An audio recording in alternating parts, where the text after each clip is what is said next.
I will invoke the Alien Enemies Act of 1798. Think of that. That's how far back. President Trump has invoked the Alien Enemies Act of 1798 to deport alleged Venezuelan gang members to an El Salvador mega prison. The rarely used law gives a U.S. president sweeping wartime authority to deport non-citizens without going before a judge. On Air Force One, Trump defended the move by equating the migrant crisis to war.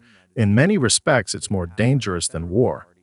The last commander-in-chief to invoke the controversial act was Franklin D. Roosevelt during World War II. Under FDR, the United States infamously imprisoned tens of thousands of non-citizens of German, Italian, and Japanese descent, at the time deemed enemy aliens. To deport non-citizens without being given the opportunity to go before an immigration or federal court judge. The Alien Enemies Act has been invoked 3 times since, each during a major conflict: the War of 1812, World War I, and World War II. Most recently, President Franklin D. Roosevelt infamously used it to imprison over tens of thousands of non-citizens of German, Italian, and Japanese descent, at the time all known as enemy aliens. The controversial law has now come back into light, and many are questioning its use.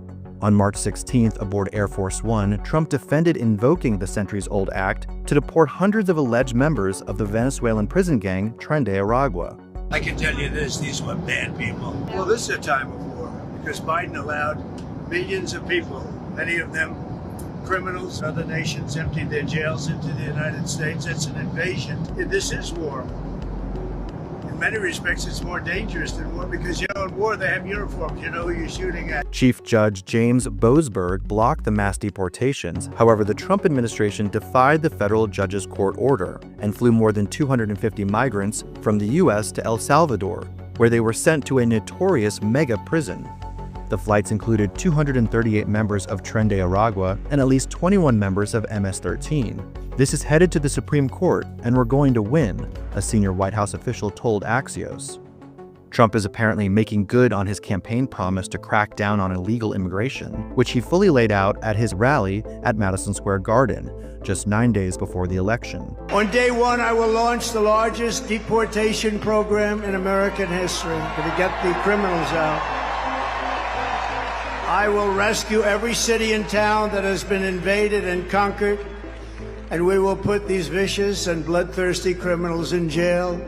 We're going to kick them the hell out of our country as fast as possible.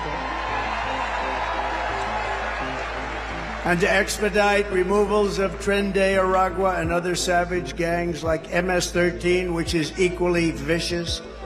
Following a decisive victory and now less than 2 months into his second term, Trump's direct defiance of this latest court ruling comes as 2 other immigration stories divide America. Mahmoud Khalil, a Syrian-born, pro-Palestinian activist at Columbia University and a green card holder, was taken into ICE custody on March 8th.